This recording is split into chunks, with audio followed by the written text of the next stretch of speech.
好，來繼續來看這件是發生在新北市的汐止，這是樓頂樓骹厝邊兜的糾紛。講住樓頂的嫌住樓骹傷吵，竟然摕機車的大鎖，把人樓骹的鐵門鎖起來，害人無法度出入，甚至共偷摕監視器，已經偷摕幾啊解。啊，這個樓骹的住戶已經去甲告樓頂的妨害自由。男子提鎖學得擺的大鎖，行來到鐵門遮。刷了個直接將鐵門鎖起來，當作無代誌落樓。不過這不是因兜，是伊樓骹厝邊。受害住戶發現門鎖起來，因防關入內底，遂通知警方到現場。員警發現撬袂開，就請人來開鎖。為求是用家私，才將門甲擊開。所以根本沒辦法出去的。對，你真的沒有出去開，然後再是警察找個鎖匠，店主來舉牌這樣子。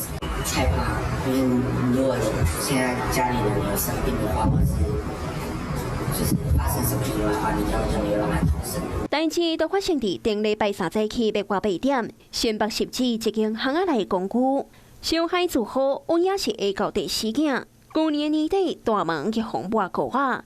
今日初，大樓頂生存嫌犯將監視器偷摕走過來擺，住戶故意竊盜。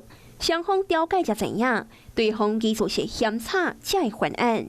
想袂到5月，對方竟然拿大鎖將門鎖掉咧，互住戶一口罩根本就無再調出來，事後閣甲告妨害自由。一口罩買手將監視器倒佇咧鐵門內底，嫌犯佫以吊鋼夾雨傘去吐，這屆竟然直接鎖大門。那你怎麼會去鎖人家的門？沒有，不小心的嗎？啊，我沒有鎖，大聲公什麼的，狂吵。從哪個方向來的？